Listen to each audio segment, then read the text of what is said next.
अच्छी और सच्ची खबरों में सबसे पहले बात साल के पहले सूर्य ग्रहण की, जो कि सुबह 7:04 पर शुरू होगा और दोपहर 12:29 पर समाप्त होगा। यह सूर्य ग्रहण भारत में दिखाई नहीं देगा, बल्कि यह सूर्य ग्रहण ऑस्ट्रेलिया, चीन, Thailand, America, Malaysia, Japan, New Zealand, Hind महासागर और प्रशांत महासागर जैसी जगहों पर दिखाई देगा।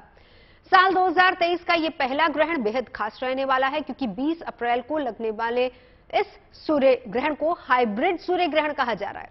क्या होता है यह हाइब्रिड सूर्य ग्रहण, एक्सपर्ट से जानेंगे, लेकिन पहले इस खगोलीय घटना पर यह रिपोर्ट देखिए।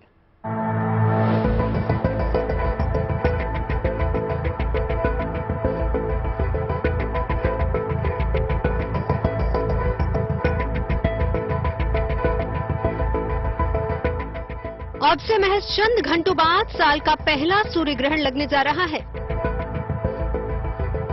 हिंदू पंचांग के मुताबिक वैशाख महीने की अमावस्या तिथि के दिन ये ग्रहण लगेगा, जो कि भारतीय समय के मुताबिक सुबह 7:04 से शुरू होगा और दोपहर 12:29 तक चलेगा। इस ग्रहण की कुल अवधि 5 घंटे 24 मिनट रहेगी। मगर साल के इस पहले सूर्य ग्रहण को भारत के लोग नहीं देख पाएंगे, बल्कि ये सूर्य ग्रहण ऑस्ट्रेलिया, चीन, Thailand, America, Malaysia, Japan, New Zealand, Hind महासागर और प्रशांत महासागर जैसी जगहों पर दिखाई देगा। ये ग्रहण भारत से नहीं देखा जा सकेगा।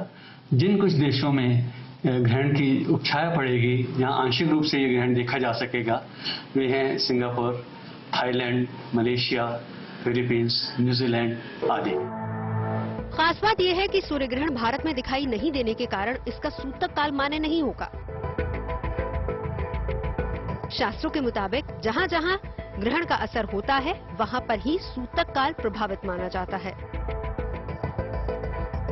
इस कारण से भारत में सूतक काल प्रभावी नहीं होगा, यानी सूतक काल से जुड़े नियम कायदों को लेकर आपको टेंशन लेने की जरूरत नहीं है। देखिए, सूर्य ग्रहण भारत में नहीं दिखेगा, इसलिए किसी तरह के सावधानी की जरूरत नहीं है। किसी तरह के सूतक के नियम लागू नहीं होंगे। इतना आप जरूर कर सकते हैं कि ग्रहण काल में सुबह 7:04 से दोपहर के 12:29 के बीच में आप मंत्रों का जप कर लें, आप पूजा उपासना कर लें, आप ध्यान कर लें और ग्रहण समाप्त होने के बाद दान कर दें। लेकिन सावधानी कोई नहीं है। जिस तरह से सामान्य जीवन जीते हैं, उस तरह से सामान्य जीवन आप जी सकते हैं। आमतौर पर सूर्य ग्रहण तब होता है जब चंद्रमा पृथ्वी और सूर्य के बीच में आ जाता है, जिससे पृथ्वी की सतह पर एक छाया पड़ती है। इस खगोलीय घटना को ही सूर्य ग्रहण कहा जाता है। जो सूर्य ग्रहण सुबह लगेगा वो इस बार बेहद खास होगा, क्योंकि एक ही दिन में 3 तरह के सूर्य ग्रहण दिखेंगे, जिसे वैज्ञानिकों ने हाइब्रिड सूर्य ग्रहण माना है। इस बार संयोग से 100 साल बाद ये हाइब्रिड सूर्य ग्रहण लगने जा रहा है, और जब जब ग्रहण की बात होती है तो उसके प्रभाव का जिक्र भी जरूरी हो जाता है। सूर्य ग्रहण भले ही भारत में न दिख रहा हो, लेकिन चूंकि सूर्य इस ग्रहण में प्रभावित होगा, इसलिए पूरी दुनिया पर और भारत पर भी इसका प्रभाव जरूर पड़ेगा। ये बात जरूर है कि सूर्य ग्रहण चूंकि भारत में दिखेगा नहीं, तो यहां पर नकारात्मक प्रभाव उतने ज्यादा नहीं पड़ेंगे, लेकिन प्रभाव पड़ेगा, इससे इनकार नहीं किया जा सकता। इस खगोलीय घटना पर वैज्ञानिकों से लेकर ज्योतिष विज्ञान से जुड़े लोग भी नजर बनाए हुए हैं। 20 अप्रैल के बाद साल का दूसरा ग्रहण 14 अक्टूबर को होगा, और ये ग्रहण भी भारत में नहीं दिखेगा। Bureau report, good news today. इस रिपोर्ट को देखने के बाद अब ये जानते हैं कि साल के इस पहले सूर्य ग्रहण को हाइब्रिड सूर्य ग्रहण क्यों कहा जा रहा है। इस खगोलीय घटना में ऐसा क्या है जिसे लेकर वैज्ञानिक बड़े उत्साहित हैं, और इस बारे में हमारे सहयोगी वरुण सिन्हा ने नेहरू तारामंडल के प्रोजेक्ट हेड डॉक्टर प्रेरणा चंद्रा से खास बातचीत की। यहाँ के व्यू को देखकर आप समझ जाएंगे कि शायद इससे बेहतर कोई जगह नहीं हो सकती जो आपको सारी जानकारी मिल पाए। तो पहला सवाल मेरा आपसे मैम ये है कि कल का जो सूर्य ग्रहण है वो कितना ज्यादा वैज्ञानिक दृष्टि से इम्पोर्टेंट है? जी, जब भी हम किसी भी तरीके के ग्रहण की बात करते हैं, डेफिनेटली वैज्ञानिक दृष्टि से इसका इम्पोर्टेंस होता है और साल का पहला सूर्य ग्रहण है तो खगोल विज्ञान में रुचि रखने वालों के लिए खासा उत्साह की बात है। ग्रहण की बात करते हैं तो पहले समझ लेते हैं कि सूर्य ग्रहण लगता क्यों है। ये एक तरीके का सेलेस्ट्रियल हाइड एंड सीक है, जब हमारे तीनों पिंड सूर्य, चंद्रमा और पृथ्वी जब एक सीध पर आते हैं, चंद्रमा बाधित करता है सूर्य से आने वाले प्रकाश को अर्थ पे, तो इस दृष्टि पे हमारा जो है वो सोलर ग्रहण जो है वो सूर्य इक्लिप्स जो है वो लगता है। ये वाला जो इक्लिप्स है ये बहुत ही ज्यादा खास इस वजह से है क्योंकि ये जो स्थिति बन रही है ये काफी सालों में एक बार जो है वो बनती है, कई सालों में एक बार बनती है, जिसको हाइब्रिड सोलर इक्लिप्स का नाम दिया गया है। अब हाइब्रिड का मतलब होता है मिला जुला, दो तरीके से मिला जुला।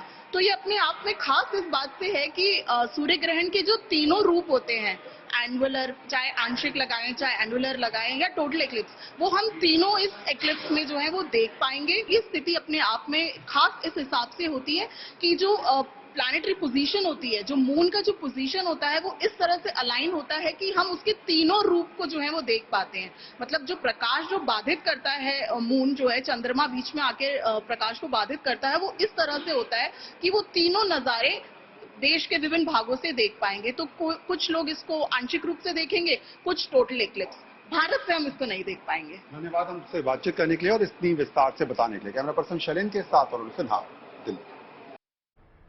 और अब बात अयोध्या में बन रहे राम मंदिर की, जिसका निर्माण कार्य दिनों दिन रफ्तार पकड़ रहा है।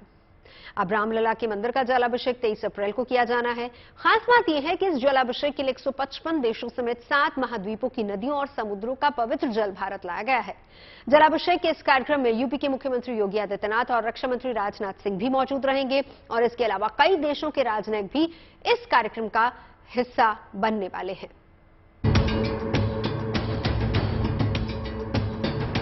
मंगल पवन अमंगलहारी प्रभु दशरथ अचर बिहारी। रघुकुल रीति सदा चले आई, प्राण जाए पर वचन न जाई। तांबे के इन छोटे छोटे कलशों में 155 नदियों और समुद्र का पवित्र जल है, जिससे अयोध्या की पावन धरती पर बन रहे इस भव्य और दिव्य राम मंदिर का जलाभिषेक होने जा रहा है। जलाभिषेक की ये शुभ घड़ी भी नजदीक है। 23 अप्रैल के दिन मंत्रोच्चार के बीच साधु संतों की मौजूदगी में राम मंदिर प्रांगण का विधि विधान से जलाभिषेक किया जाएगा। इस कार्यक्रम के लिए करीब करीब सभी तैयारियां पूरी कर ली गई है। इस मौके पर प्रदेश के मुख्यमंत्री योगी आदित्यनाथ और रक्षा मंत्री राजनाथ सिंह मौजूद रहेंगे। राम मंदिर एक ऐसा सपना जिसे सिर्फ अयोध्या वासियों ने ही नहीं, पूरे हिंदुस्तान ने अपनी आंखों में संजो कर रखा था। इंतजार सिर्फ इस बात का था कि कब रामलला का भव्य मंदिर बनेगा और लोग दर्शन कर सकेंगे। मंदिर बनने भी जा रहा है। इसी कड़ी में सूबे के मुख्यमंत्री योगी आदित्यनाथ 23 अप्रैल को 156 देशों की नदियों से लाए गए जल से राम मंदिर प्रांगण का जलाभिषेक करेंगे। अभी हम मौजूद हैं जहां पे 156 देशों से लाए गए जल को रखा गया है। कलश तांबे का बना हुआ है, इसमें देश का झंडा और नाम लिखा हुआ है। जैसे हम आपको दिखा रहे हैं, पाकिस्तान, ओमान, पेरू, रूस, स्विट्जरलैंड और अमेरिका से भी जल को लाया गया है। 155 देशों से जल लाने का काम आज से नहीं, बल्कि करीब 3 साल पहले यानी साल 2020 में ही शुरू कर दिया गया था। इस अभियान में 7 महाद्वीपों के 155 देशों से पवित्र जल इकट्ठा किया गया, जिसका जिम्मा बीजेपी नेता विजय जॉली ने संभाला। पूज्य संत युधिष्ठिर लाल जी के माध्यम से पाकिस्तान के सिंध प्रांत से रावी नदी और सिंधु नदी का जल दुबई के रास्ते भारत में प्राप्त किया। ये है प्रभु श्री राम के भक्ति और उनके नाम लेने के अंदर शक्ति का प्रताप। 23 अप्रैल को प्रातः 10 बजे अयोध्या राम मंदिर की जलाभिषेक और आशीर्वचन का कार्यक्रम भी आहूत किया है, जिसका नेतृत्व भारत सरकार में रक्षा मंत्री माननीय राजनाथ सिंह जी और उनके संग उत्तर प्रदेश के मुख्यमंत्री योगी आदित्यनाथ जी भी उपस्थित रहेंगे। 155 देशों से लाए गए जल को इस बड़े कलश में रखा गया है, जिसे अयोध्या रवाना करने से पहले केंद्रीय मंत्री नितिन गडकरी के आवास पर ले जाया गया, जहां कलश के दर्शन कर नितिन गडकरी भी बहुत खुश हुए। अयोध्या में लाया है, ये बहुत ही ऐतिहासिक घटना है। मैं विजय जौहरी जी को और उनके सहयोगियों को बहुत बहुत धन्यवाद देता हूँ, उनका अभिनंदन करता हूँ। राम मंदिर से जुड़े लोगों का दावा है कि जनवरी 2024 में मकर संक्रांति के दिन रामलला को मंदिर के गर्भगृह में विराजमान कर दिया जाएगा। लिहाजा मंदिर निर्माण से जुड़े लोग दिन रात राम काम में जुटे हैं, ताकि मंदिर निर्माण का काम वक्त पर पूरा हो सके। लेकिन उससे पहले 23 अप्रैल का वो शुभ दिन भी आ गया है, जब राम मंदिर का जलाभिषेक होने वाला है। देश दुनिया में मौजूद राम भक्तों के लिए ये किसी खुशखबरी से कम नहीं है।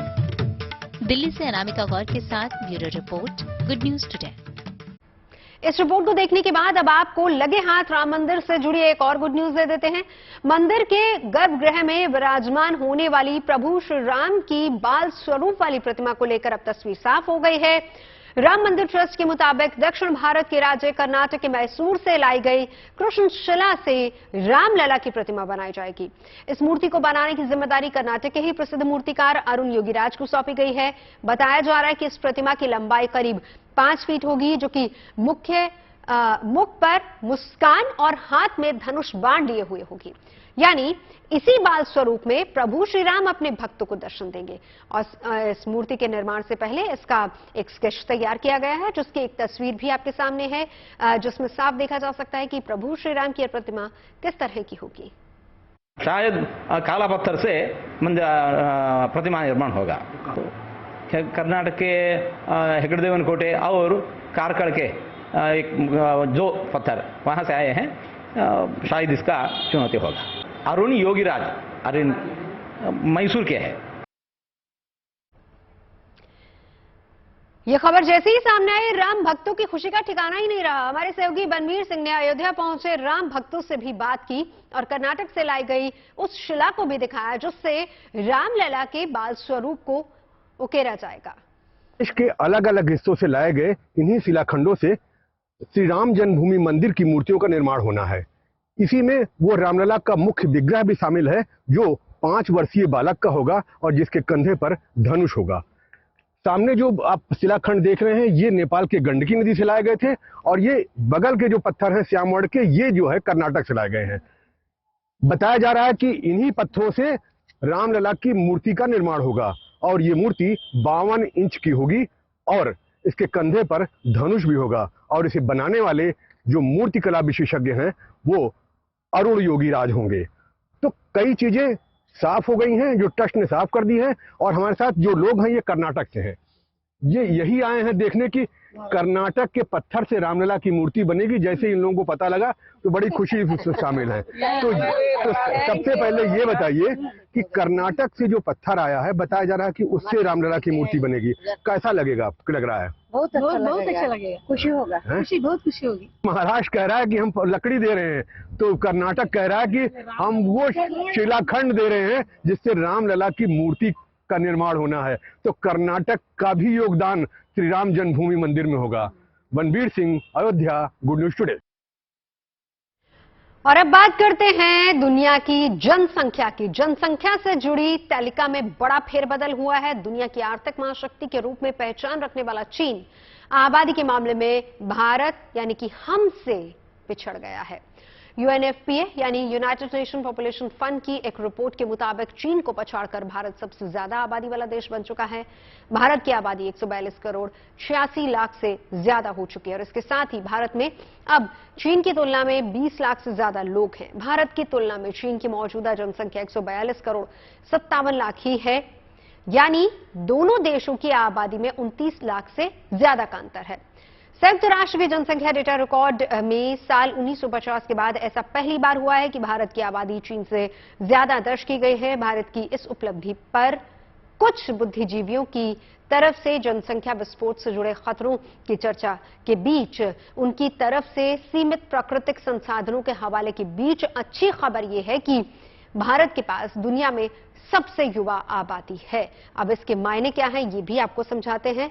युवा आबादी का मतलब क्या होता है? यूएनएफपीए यानी कि संयुक्त राष्ट्र जनसंख्या कोष की रिपोर्ट से ही ये पता चलता है कि 14 वर्ष तक की आयु में भारत की जो आबादी है वो है 25%, जबकि इसी एज ग्रुप में चीन की आबादी सिर्फ 17% है। अगर 10 से 19 साल की आयु की बात करें तो इस उम्र में भारत की कुल आबादी 18 है और 18% है। वहीं चीन के पास इस आयु वर्ग में सिर्फ 12% लोग हैं। 10 से 24 साल की एज ग्रुप की अगर बात की जाए तो भारत में इस आयु वर्ग में 26% लोग हैं, जबकि इसी आयु वर्ग में चीन के पास 18% आबादी है। यूएनएफपीए की रिपोर्ट से ये भी पता चलता है कि भारत की 68% आबादी 15 से 64 साल की आयु के बीच में है। चीन की बात करें तो 69% 15 से 64 साल के बीच का ब्रैकेट है। अगर 65 साल से ऊपर के लोगों की बात की जाए तो भारत में उनकी आबादी सिर्फ 7% है, जबकि भारत की तुलना में चीन में उनकी जनसंख्या दोगुनी यानी कि 14% है। दरअसल कुछ दशक पहले चीन की कम्युनिस्ट पार्टी की तरफ से एक बच्चे वाली नीति लागू की गई थी, जिसका खामियाजा चीन को भुगतना पड़ा है। वहां लोगों ने बच्चे पैदा करने छोड़ दिए। जन्म दर घटने की वजह से चीन की आबादी बुजुर्ग होने लगी, जिसकी वजह से भारत के हाथों सबसे अधिक आबादी वाले देश का ताज खोने वाला चीन अब जनसंख्या के घटने से चिंतित है।